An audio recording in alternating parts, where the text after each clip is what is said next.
91.7 WEEM. Welcome back to another segment and another first episode of WEEM Weekly. I'm Sophia Bevan and I'm joined by, Max Heineman. Callie Ox here. and these are two of our rookies that we have this year in radio, and we're going to be just interviewing, asking some questions, how the first few weeks has been, stuff like that. And yeah, so to start off, can you guys introduce yourself, tell the listeners what year you're in and what department you guys are in right now? I'm Callie Ox here. I'm a sophomore. Um, I'm interested in probably social media and podcast right now. Cool. I'm Max Heineman. I'm a junior, and I'm really interested in sports broadcasting. Awesome sauce. And what I know you guys just said this, but what role in the station were you most excited about initially coming in, and then has that changed? I mean, I think coming in it was probably going on air, but now it's just being able to, I guess, create stuff and just talking to people and interviewing is fun too. Yeah. Uh, I always wanted to be in the sports department, and so my um, narrative hasn't changed yet, or however my vision hasn't changed yet, or what I want to do. Yeah. What made you guys want to join radio initially? My brother. Michael, Michael, really? Michael Hooker, Are you being serious? How did he Swear. convince you, or He didn't. you just saw that he did it and you're like, I want to do it? I was like, why not? But I didn't at the time. Whenever he first told me I should do it, I didn't know I had to do a radio class or like an intro class. Oh. And so, whenever I did that, he was a senior, and so Mm. yeah, it's all right. Sad. It is sad. I know a lot of us kind of grow up listening to WEEM when we're in kindergarten, first grade. That's usually what they put on the radio. But do you guys remember the first time you actually listened to the station? What stood out to you guys? I feel like I started listening to it in 5th grade. Because it was the one thing unblocked on our Chromebooks. I mean, that sounds Oh, bad, but yeah. Yeah. if we wanted to listen to music, that's what we listened to because Yeah. I mean, we could unblock it. Um, I don't know, just knowing that it was fully student run, Mm. knowing that everybody that was going on air, none of them were adults and they were all just Yeah, they had to go to class the same way we did. Yeah. Yeah. What is one skill that you're excited to learn or excited that you already have learned at the station? um I feel like when we were in intro and we had to do a podcast project, it was very scary and very hard. But now that I've kind of learned the hang of it, I feel like that's really fun is editing a podcast and making one. Yeah. I feel like what Callie said. Like when we were in the intro class, we'd have a podcast project, and there'd be like a 3 week due date or something like that. Like 3 weeks for us to get it done. But now, like I'll just walk into the studio for second period, and they're like, "All right, we're gonna do a podcast." All right, and then it's done in 20 minutes. Right. So everything's sped up, and it's a lot easier. Because intro, I know it's intro, but intro was a lot harder. I Really? feel like it was This. because you Oh, had to yeah. do all the departments. Like you had to work in every section. Mhm. But then when Mhm. you get to advanced, you just stick with your one section. You only work on that stuff. So the stuff that you struggled in, you don't have to even touch that again. Right. Yeah. Are you guys more into being behind the microphone, stuff like this, and being on air, or doing behind the scenes stuff and I like all the being tedious on. stuff? I like doing this stuff. I like Yeah. Yeah. like the podcast, like inside the playbook and stuff. Mhm. Like we did a tier list of the defenses at the NFL. I thought that was really fun. Yeah, I edited that. That was really fun to edit. It was fun. Yeah, probably podcast and stuff. I can never do the sports one though. I just don't understand why you can't. I think it's awesome. What skills are you guys hoping to get better at as the year goes on? It's a goal or something. Probably just editing. I feel like right now when I'm working in social media for these 2 weeks, I look at the examples and they're just my projects. I feel like don't go to the expectations that are set. So I feel like that's within if I stick with social media, I feel like by the end of the quarter or semester, I just hope that I get better at editing posters and stuff. Right. Uh, mine's probably speaking. Like whenever I'm like I did a game a base or a softball game last year, and I was talking, and my mind's going a million miles an hour, and it's hard to come up with stuff to say. But I'm calling the game tonight, so I hope it changed because I know a lot more about football than I do about softball. Yeah, and if you So, guys want to tune into that, I think the time this is being posted is a week, uh, the day before a week after this game. So if you guys want to go watch the game, I'm sure we have it on YouTube or something, on live mhm. stream or something. So if you're seeing this now, you're like, oh, I want to go see how he did on the game. Go watch it. Do you guys want us to talk about any like memorable moments that you've had, like even in intro or now that you've had in the past few weeks? You can say a few if you want to, or as The many as you music want. video. The music I video. Yeah. hated that project.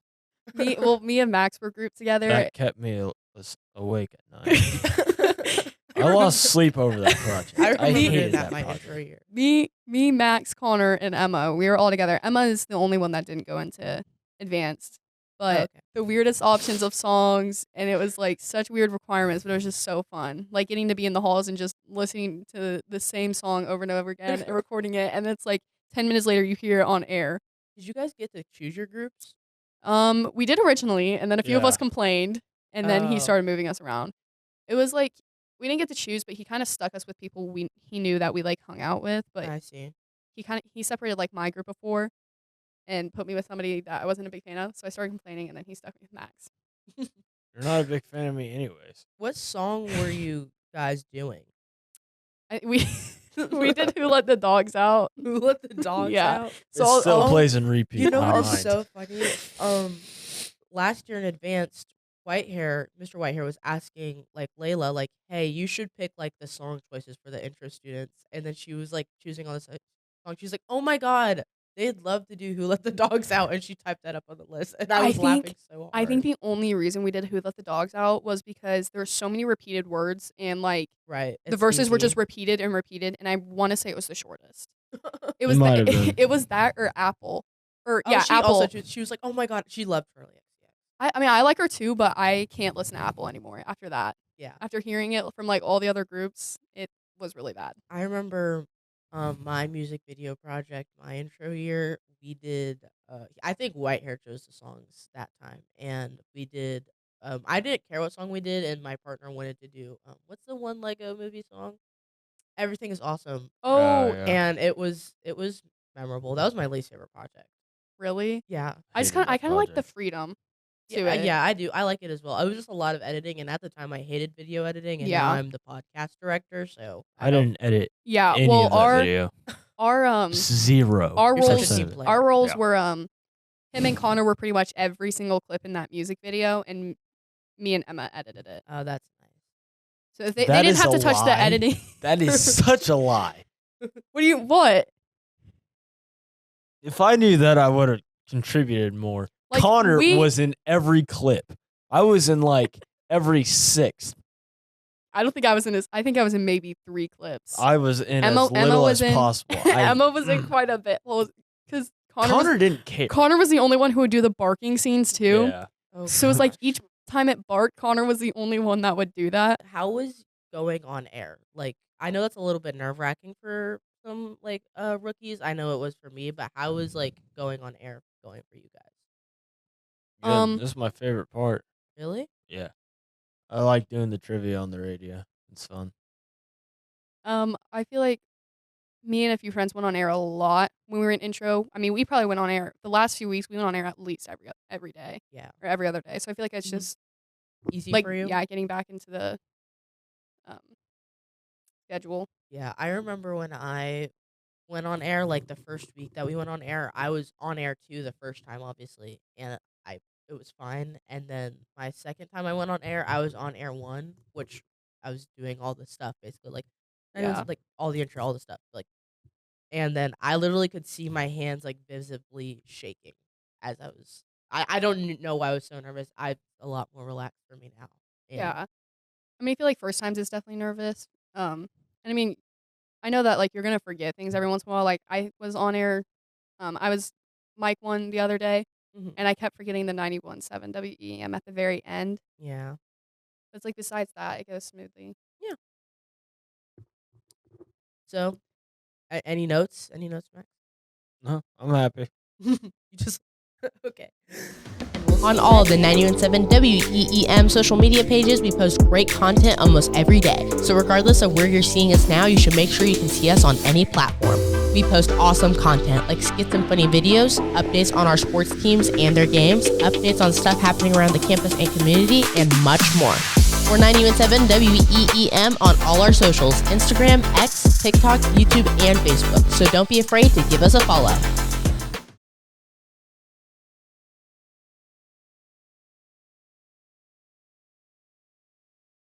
Welcome back to another segment of WEEM Weekly. I'm Sophia Bevan, and I'm joined by... This is Alec Newman, Assistant Director of Bands at Pendleton Heights Middle School and High School.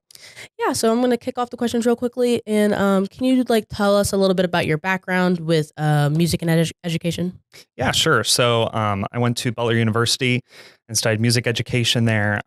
Worked all around Indianapolis in a few different places. Worked in at my home school, where I actually went to high school, and worked at Ben Davis. Worked around at Decatur Central. Worked at Lawrence Central, Pike, and then kind of ended up in Warren Central for a year and taught there. And then now I'm here at Pendleton Heights. Kind of everywhere, just exploring all the places. Mm-hmm. What attracted you to specifically our school or this position? Yeah, so Mr. Taylor and Mr. Hosteller, I heard great things about them coming in for my first couple of years of teaching, actually. And when I heard there was a job that opened up here, I was like, oh, I really want to work with them. So I knew that they had a great set of kids and the area is great. And that really, really attracted me to come out here. So. Yeah. What was your first impression of the band when you first got here?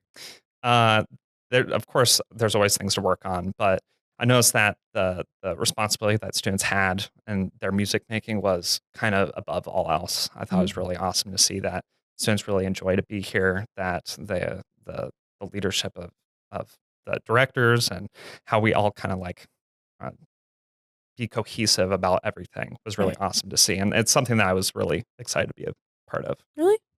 I'm sorry. What do you enjoy most about where I know you talked about the responsibility and stuff and how you like that, but what do you enjoy most other than that with working with students and all the ensembles and all that stuff? What do I enjoy most? I think being able to go between both schools is really awesome. That's not something that every band director gets to do. Mm-hmm. In smaller schools, that does happen, where you have one director that leads the entire program, but it's really unique to be able to have a team at the same time, but actually get to see all 300 kids that we have. That's not something that really most directors get to do. Every single kid at some point in the day who's in a band class sees me. Mm-hmm. And it's really awesome to know that we have a linear set of education that's going from 6th grade all the way going to 12th grade. I remember when we had Mr. H on and we had a similar question. He said how much he liked the contrast and being able to have a break from middle schoolers. Do you agree? Oh, absolutely. It's really nice to be able to walk away for half of my day to be like, hey, you know what? I get to actually go hang with the big kids for a little bit and do some more complex music making. But it's nice to be able to do the back and forth. That's for sure. What is your approach to teaching kids and how do you go about showing them how to play an instrument, music, blah, blah, blah, etc.? When you go to teacher school, there's a big thing called scaffolding that you do. Most teachers or all teachers are aware that there's scaffolding. And I really try to stick to that. So it always starts with step 1 and then you build into step 2. But at the same time, you're going back to step 1 and then building to step 2. You're constantly building forward and forward and forward, but at the same time, you're reiterating the things that you've already taught. So in a concert band class that we do all the time, we go back to concert F, and then we're doing things like that. It's our fundamental note that we're playing every single day. Even though it's the simple things, we still have to do them and keep on doing them and keep on doing them every single day to make the next things better. It doesn't just go away since we've learned it already. Does stuff like that get frustrating or is that something that you ever get tired of doing, or is it something that is just it's how your brain works and you just do it? Me personally, no. I really love being able to reevaluate the things that we've already done before. Something I tell our kids all the time is if you're getting bored, you're not being picky enough. And a lot of the times that we'll have students are like, man, we did this yesterday. It's well, yes, because it needs to get better for today. Yeah. The things that we're working on today are harder than they were yesterday, but the things that we're working on yesterday need to get better so that things that we're working on today get better as well. So. Right. Were there any moments that you were like particularly like proud of our band program of like an accomplishment you made? If you have multiple, you can say them. Yeah. So like this year is young, but this last school year, being able to go to state finals was great with the marching band. That is not something that a lot of directors get to say that they've done, and it was really awesome for my first year to be at Pendleton and being able to lead a band into marching band state finals was really cool. For on the concert band side of things, we did place higher going into concert band state qualifications, which is cool. That's on the competitive sides of things for both of those. As for on the more personal side of things, knowing that our students are playing at a higher level is really nice for me. Knowing that our students are playing with better tone quality and with better rhythm and actually being more cohesive with each other is something I'm honestly more proud of than the competitive side of things. Yeah. How do you and the other directors like plan like events, trips, concerts, trips, competitions, all of that? How do you guys get together and coordinate that? Thankfully, I don't have to do much of that. So the assistant part of my name, like there's the director of bands title. Mine has the word assistant next to it. So thankfully, I don't have to do the coordinating when it comes to like travel. Typically, when it comes to the programs that I am in charge of, for example, like for Pep Band or for Jazz Express, our second jazz band, those are things that I do have to take charge of, like, hey, coordinating the schedule and the calendar and transportation and things like that. That's where I get to take a little bit more lead of those. As for the other groups, I don't take as much charge of. When it comes to like planning for concert band classes like that, we have a schedule that we all have a calendar that we can all look at all times. I lead. Last year, I had 2 bands that I scheduled for, but since we added a different band this year, that's kind of changed a little bit. So for right now, on paper, I'm scheduling and planning for 1 class, while Mr. Hosteller and Mr. Taylor are planning for 3 class ish, kind of. So I think it's confusing. it's, even though I'm still doing a lot and I'm planning a lot and doing all these things, on paper, I'm not planning like the day-to-day schedules for all of our classes at this point. that is pretty nice.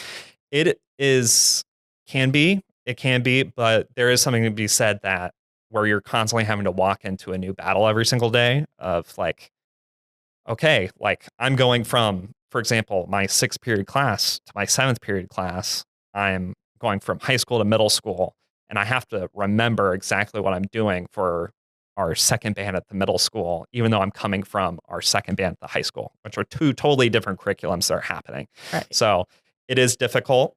And in some words, I sometimes wish I'd rather plan it myself, because it's like, okay, I know what's about to happen exactly, and that following through, but sticking to another plan as a whole is another challenge, really. Huh. I didn't know that. That's pretty neat. Yes. Are there any like big changes or minor changes, anything that you're like particularly like proud of yourself that you've contributed to the program? Sure. So for concert band side of things, I feel like our attention to detail when it comes to like honestly the things that surround bands, not necessarily like the playing and the moving and marching band, but the like how we hold ourselves. I feel like, especially from last year, I just finished my first full year, because I started last school year late. I remember that first day and seeing how we presented ourselves. I remember like, hey, how did we hold our instruments? How did we set our things down on the ground? Do we keep our space clean and things like that? Going into school today, like walking into our locker room, it's like, okay, things are really clean. I see the locks are on the lockers. I see that our students are coming to class and they're sitting in their chairs on time and things like that. It's all the small things I feel like that I'm pushing our students more to be to hold themselves to a higher standard on most of the days. So Kind of in line with that, are there any goals that you have now that you wish to see like our band improve on from? I know how you said we've improved. Are there more improvements that you'd like to be seeing? to me, like there's always 10 more steps you can go with the marching band side of things. It's like, how much responsibility can our students hold at once when it comes to like the visual side of things or the music side of things, simultaneous responsibilities. Like those are always something that of course, we're scaffolding for our students to get better at. And the more years that we're here, we're doing, the more responsibilities our older students can do. But on the concert band side of things, it's honestly the simple things I want to see get better when it comes to like articulation and tone quality and dynamic control and being able to balance and blend. All of those to me have 10 more steps that they could go. Right. For my ear anyways. If you weren't teaching music, where do you think you would be? That's tough. Gosh, that's hard because when I my entire life didn't know what I wanted to do, like at all. I went into high school not knowing what I wanted to do. Made it to junior year and I had an advisor tell me, he was like, well, what do you want to do? I was like, I don't know. And I was taking 2 band classes at that time. And he was like, well, you like band? I was like, yes. He was like, well, do you like performing? I was like, no, I don't. Like, that's actually not the part I like about band class. And he's like, well, why don't you be a band teacher? It's like, you don't have to like professionally perform all the time. I was like, let me think about it. And I went into it and I loved it and whatever. The other thing I was doing at the time, I was doing some engineering stuff. That's kind of like, Whoa. it's the other thing. It's like, maybe I'll do that. Okay. And then I was like, I'll just do band instead. So maybe engineering. The long story short is maybe engineering. That's surprising. That's like a complete, like, I feel like those are very opposite. I'm pretty math brained. Really? Yeah. Huh. I So, wouldn't have guessed that. yes. Would you have like any advice for like students who want to pursue music outside of high school? Outside of high school? Like, Yeah. are you talking about like after school or after Yeah. high school ends Yeah, and things like- like that? Well, Mhm. there's quite a few different avenues. The main thing, if you want it to be like your full life, is doing music education or music performance. The thing is that a realistic avenue for most people? No, it's not. Music education is very, very grueling. Like the actual course schedule is ridiculous, and it doesn't make sense for most people. And it's the reason why a lot of people drop out music education. Like, I think I started with like 30 people in my class and I graduated with 5. Mm. And that's typical of everywhere in every music education program around the United States. But the more realistic things you can do is continue to play. If you're going to college, there's plenty of colleges, especially in Indiana or in the Midwest, that allow for students to play and continue to play in ensembles in college without having to get a degree in music. That's totally acceptable, or totally possible. The other thing is playing community bands. Like, I know there's a community band that rehearses at the middle school on Sundays. There's a community band that I play with that's kind of like a semi-professional wind ensemble thing that goes on, called Indiana Wind Symphony. Shameless plug, by the way. So I play with them pretty often. There's tons of community bands all around central Indianapolis. So if that's something you want to do without having to do it through school, that's possible as well. Thank you for joining me. That's going to wrap up our time here. Thank you so much for doing this. Yeah, of course. Thank you. We're going to get back to you guys on the next segment of WEEM Weekly. Thank you, underwriters. Thank you, underwriters. Thank you, underwriters. Thanks, underwriters. Thank you, underwriters. Thanks, underwriters. Thank you, underwriters.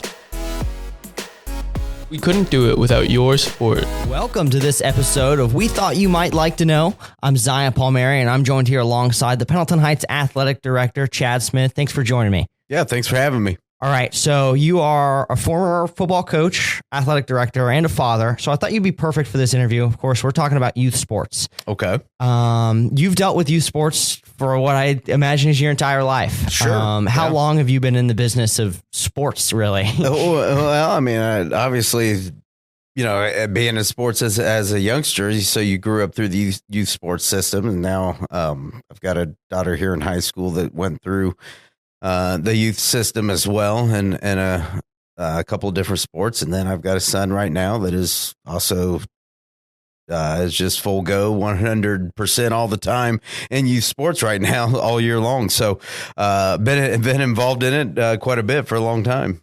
All right. So in your experience, what's the biggest benefit of children in sports, even at an early age to now in the high school level? Well, I think it does so many things. And I can speak just as a parent, seeing my own kids, the confidence level that they gain is very beneficial. I look at my son in particular, who I don't mind. I'm not one of those. I'm honest with myself and honest with my kids. My son was on his baseball team, was a borderline player making the team. Actually, got cut as a second grader from his travel baseball team, and I thought that was a great lesson for him. Was not fun to tell him that, but was a great learning lesson for him. And I think that you can do that with youth sports. You don't have to always have. You don't have to raise LeBron James, or you don't have to, or Kobe Bryant, or whatever era you're from. It's okay for your kid to experience that disappointment. I don't want to deliver that news. Nobody wants to do that. But I also know that he went to work and some things kind of fell in place where he was actually got a call back to that team and came back. And batted in the lower part of the batting order all year long last year. And now this year, he's the leadoff batter on his team and leads his team in almost every offensive category. So he went to work. He learned from it and went to work. And so I'm proud of him for that. And that's the perfect example of what you can learn in youth sports. And again, you don't have to be, the All-American. Sometimes you just got to roll up your sleeves and go to work. And so that was a perfect example of that. And so I'm real proud of how he handled that. And I think that what he learned as a second or third grader now, when adversity hits, when he's in high school at the high school level, and when adversity hits in life later, as it will. And I'm telling you right now, you haven't experienced, you think you've hit adversity and you haven't felt it yet. Trust me. But some of the things you learn at those lower levels are going to carry you through. So it's a lifetime of lessons. That's how I feel about it. You kind of took my next question. Yeah. Okay. Outside of adversity, what other skills can you learn from sports that you can take into the workplace or into real life? You mentioned adversity. Something that comes to mind is probably teamwork and like leadership skills. What have you seen? Yeah, that's exactly right. I mean, you learn how to, whether it's an individual sport that you play, tennis, golf, something like that, there's still a team aspect still involved. You may score as an individual. You may be able to reap benefits of an individual award or championship, but there's still a team aspect of it. So you hit it perfectly. Like, teamwork is one of those things you learn, but you learn just dedication, commitment. Those are some major things that and I'm speaking as from a parent side of things here. Obviously, as the athletic director, I believe in all those as well. But just that, you make a commitment and you see it through, you stick to it, no matter how bad it gets, no matter how much you disagree with how it runs. You just, like I said, you roll up your sleeves and you go to work, and you stick through it. Teaches you responsibility, time management. The list goes on. The things that and it doesn't matter whether it's sports or whether it's the arts, whether it's a band, band, choir, drama, like it just doesn't matter. All those things. The only thing that I can encourage a parent or somebody that has young ones is just let them be involved, get them involved, and once they are involved, then make sure you see it through and make a commitment. And and they learn that by doing so. But somebody has to show them that. Like, they're not going to know as second graders. You have to be the one that tells them, we made a commitment, we're going to see this through. I remember for me, when I started playing sports, of course, I don't play sports anymore. I saw it through, like you mentioned, and I said, I made the decision, I don't want to play anymore. But as a father, what did you do with your kids? Of course, I remember from a young age, they kind of laid out all the sports that offered at the youth level. And they said, pick what you want and you can do it for a while and you can switch in, find what you like. As a father, some parents don't put their kids in sports. Some are hesitant. What did you do as, with an athletic background and from your knowledge now? Well, I think it's just the background that I have. It was just natural. It's in the house. Like, so that's what they grow up with. But, I look back at like when I was young, I had a younger sister. There's a 5-year difference, age wise in us. And, I was into athletics and we did all that. And the thing that I loved about my parents was that my sister was not. She was a member of the band here at the high school. So, my parents were just as supportive of that. And that's what I've told my kids. Like, it was natural because that's how they've grown up in a household of athletics. But I said, at any point that you don't want to be an athlete, you're not disappointing me. The only thing that would disappoint me is if you don't do anything. Like, I want you to be involved. You have to be active. You've got to, all those, I think that all the things that we offer here at Pendleton Heights, whether it's athletics or band or choir or any of the other million clubs that we have, that an opportunity. And that's what I'm kind of straying from you a little bit, but I will explain that to I'll have a parent say, boy, my son or daughter really struggled at the middle school. They just can't figure out where they fit in. I said, then the high school is the perfect spot for them. I firmly believe that we have some place for someone to fit in, no matter what you choose. Like, there's some place for you. You just got to find what that is.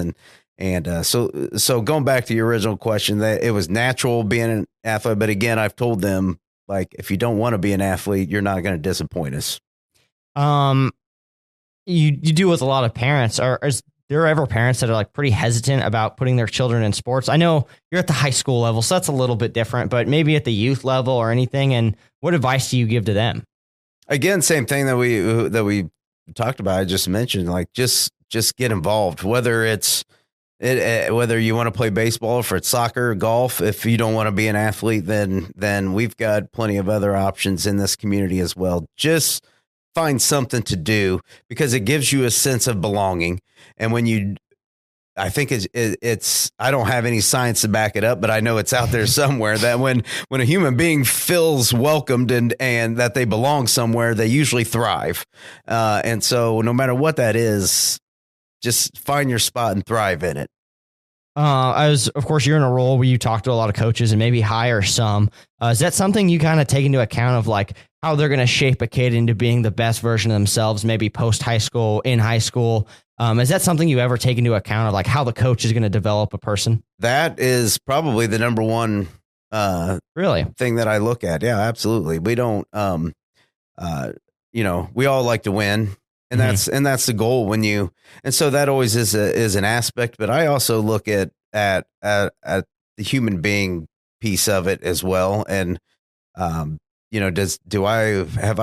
I know the person, have I witnessed them, being a good father, being a good husband, is that going to be the example that they set for our young men and young women when they take over? That's ultimately what we're after. Let's be honest, like, we all love to win championships. We all want to win as much as possible. That's why you compete, if you're competitive, and that's why you get into it. But ultimately, we have a job and a responsibility to our students and our student athletes here at the high school level. And that job is to make them better people and to prepare them so that they can be successful when they walk across that stage and get their diploma and then go on to the real world. And that's where I hope that the things I think back from myself, like that's where what I learned from my coaches, and some influential adults that I had growing up. Like, that's the stuff that I take with me now. Not, if you ask me if you go back to a game in high school, like, if we won it or not, I probably couldn't tell you. One last question here for you, Mr. Smith. Through a person that went through all of Pendleton Heights, maybe youth sports, all the way throughout high school to graduating, what lessons do you hope them or just their future character learns here through athletics? Well, I have a lot of faith in our community and in our school corporation. And if I didn't, I wouldn't do the job that I do. I do that, and I do it here because I feel like that this is the best place to do it. This community is special. This high school is special. Now, there's always going to be people that don't agree with that. And I understand that. But that is, when I look at other places, this place is just really special. And the values that this community gives to our youth, the expectations that we have for kids to do things the right way, all those things are just what makes this place important, what makes it special. That's what I believe in. If I didn't believe in all that, I wouldn't work here, because sometimes it does get difficult. And, there's stretches in athletics where it gets difficult, and sometimes difficult choices, difficult decisions are made. But I also have faith in the community and what we're doing here, that we're doing the right thing. We have to see this through. The waters are going to get choppy sometimes, but eventually they will calm, and then we can do a little fishing. That's good. Well, I thought this was really insightful. Thanks for joining me. I appreciate it. This is fun. We don't always talk about sports, so this is great. I think it gave me a good opportunity to be a parent here also, and I don't get to do that very often, so I appreciate it. All right. Well, thanks for tuning in. This was We Thought You Might Like to Know.